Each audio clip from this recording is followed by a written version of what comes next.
ሬድ ፍላግ ማለት ነው። ዴት ማድረግ ስትጀምሩ፣ የሆነ ሰው ማግኘት መተዋወቅ ስትጀምሩ፣ ሪሌሽንሽፕ ውስጥ ስትገቡ የምታያቸው ድርጊቶችና ባህሪዎች ግን ልክ ያልሆኑ አንዳንድ ነገሮችን ኖቲስ አታደርጓቸውም። ስፔሻሊ ፍቅር ውስጥ ካላችሁ፣ ስፔሻሊ የሚሰማችሁ ስሜት በጣም ከፍተኛ ከሆነ ዲፌክቶችን ማየት አትችሉም። ወንዶች ዴት ስታደርጉ ሴቶች ላይ ማየት ያለባችሁ ግን ካገኛችሁት ኢግኖር ማድረግ ያለባችሁ እነሱን። ለምሳሌ አንደኛ ቨርባሊ አቢዩሲቭ የሆነች ሴት አንተን ለመናገር ማተሸማቀቅ፣ በቃ ወደኋላ ማትል፣ ምንም ሪስፔክት ምናምን የሚባል ነገር የለም። ኩል መመላለስ፣ መሳደብ፣ ማመናጨቅ፣ ወንድነትህን የሚነካ ክብርህን የሚነካ ነገር መናገር። አንዳንድ ሴቶች ለነገ አቁ፣ በተለይ ሲናደዱ አንዳንድ ሴቶች ለነገ አቁ ስሜትህን የሚነካ ቅስምህን የሚሰብር አይነት ነገር ልትናገርህ የምትችል ሴት ከዛ በኋላ ምናልባት እያለቀሰች እንኳን ይቅርታ ልጠይቅ ትችላለች። ግን ሰው እንደሚሳሳት ባምንም ነገሮች በተደጋጋሚ ሲሆኑ ማንነትና ትክክለኛ ካራክተር ፐርሰናሊቲ ናቸው እንጂ የሰዎች ትክክለኛ ባህሪያት ናቸው እንጂ ድንገት ስሊፕ የሚያደርግ ነገር አይደለም።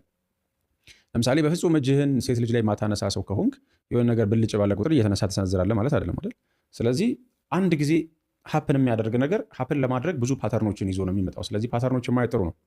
ሪስፔክት የማታደርግ ከሆነ፣ ምትናገር ከሆነ፣ ቨርባሊ አቢዩዝ የምታደርግ ከሆነ እስኪ መጀመሪያ ወንድ ሁን ይላሉ ሴቶች የገዛ ባላቸውን የገዛ ፍቅረኛቸውን። እስኪ ወንድ ከሆንክ እነዚህ አንተ ወንድ ነህ እስቲ ምናምን ይላሉና ትክክል አይደለም። አንዳንዱ ነገር ጥሩ ነው፣ ስሜታዊ ሊያደርግ ይችላል፣ ስሜታችሁን ኤክስፕረስ ማድረግ ሊኖረባችሁ ይችላል። ግን ዌይ ያለው ትክክለኛ ዌይ ያለው ሪስፔክትፉል በሆነ ዌይ ነው ስሜታችሁንም ኮሚኒኬት ማድረግ ያለባችሁ። ስለዚህ የመጀመሪያው በቃላት አንተን አቢዩዝ የምታደርግ ደፋ ቀና ትላለህ፣ ግን ጎበዝ እንደሆንክ አትነግርህም።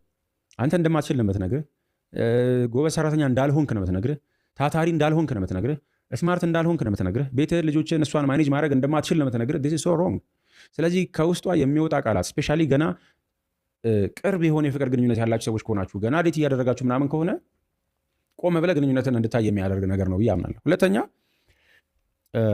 ከኤክሶቿ ጋር የምታነጻጽር ከሆነ የሆነ ነገር አድርግልኝ ትላለች፣ ከዛ አንተ አታደርግም ወይ ማድረግ አትችልም ወይ ገንዘብ የለህም፣ የተለያዩ ምክንያቶች ይኖረዋል። ኤክሴ ቢሆን ግን በቃ በአንድ ጊዜ ያደርግልኝ ነበር ካለች ታትስ ሬድ ፍላግ።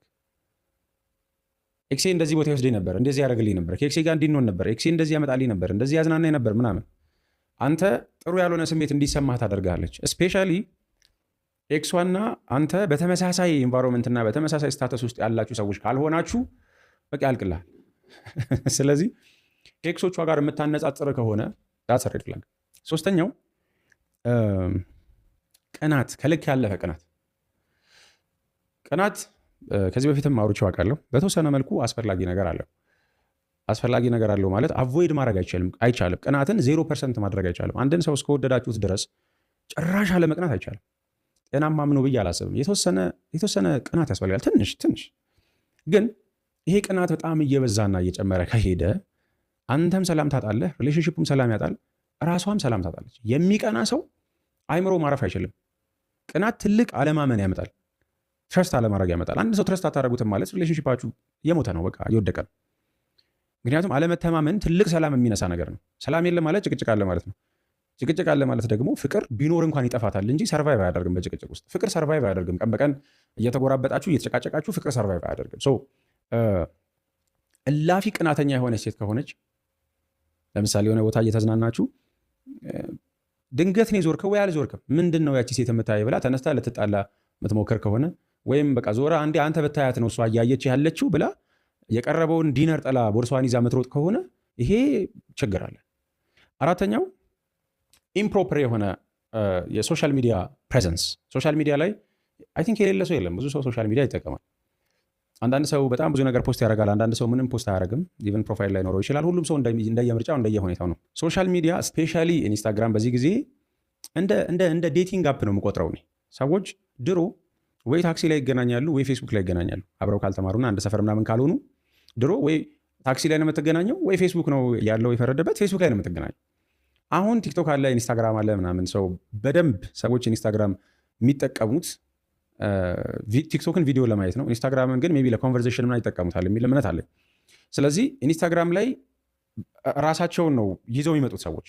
በቃ ላይክ እንዲደረግላቸው ፎቶ ፖስት ማድረግ፣ ትንሽ የተራቆተ ነገር ሊሆን ይችላል፣ የወንድ አቴንሽን የሚስብ ነገር ሊሆን ይችላል ምናምን። ስለዚህ ከአንተ ጋር ሪሌሽንሽፕ ውስጥ ሆና ስቲል ግን የሲንግል አይነት ሰው ፖስት ከሆነ ልክ ነው ብዬ አላምንም። እኔ ሲንግል የሆነ ሰው ፖስት የሚያደርገው ፎቶ ሪሌሽንሽፕ ውስጥ ያለ ወይም ትዳር ውስጥ ያለ ሰው ፖስት የሚያደርገው ፎቶ ዘሴም መሆን አለበት የሚል እምነት የለኝም። አብሯችሁ ላለው ሰው የሆነ ሪስፔክት ማሳየት መቻል አለባችሁ። ስለዚህ ከአንተ ጋር ሪሌሽንሽፕ ውስጥ ሆና አሁን ይሄ የራቁት ሞዴል ከሆነች ሱፐር ሞዴል ምናምናም ነገር ከሆነች አምነህበትን የገባኸው የራስህ ጉዳይ ነው። እሱ አርቲስት ምናምን ታዋቂ ምናምን ከሆነች ያ ትክክለኛዋ ስራዋ ከሆነ እንጀራዋ ከሆነ አምነህ ከገባህበት ችግር የለው። ግን እንደ ኖርማል ሰው ኖርማል ስራ እንደሚሰራ ሰው ዝም ብሎ ህይወቱን እንደሚኖር ሰው አንተም እንደዚህ አይነት ሰው ከሆንክ አጓጉል ፎቶዎችና ቪዲዮዎችን ፖስት ማድረግ ሌላ አቴንሽን ይስባል። ይሄ ግልጽ የሆነ ነገር። ስለዚህ ኢምፕሮፐር የሆነ የሶሻል ሚዲያ ፕሬዘንስ እንደ ሬድ ፍላግ መታየት አለበት ብዬ አምናለሁ። አግባብነት የለውም። ማንም ሰው የፈለገውን ነገር ፖስት ማድረግ ይችላል። መቼ? ሲንግል ሲሆን መብቱ ነው። ሪሌሽንሽፕ ውስጥ ስትሆኑ ግን ፍቅረኛችሁን የማያስደስት ነገር ፖስት ማድረግ እንዴት ደስ ሊለው ይችላል?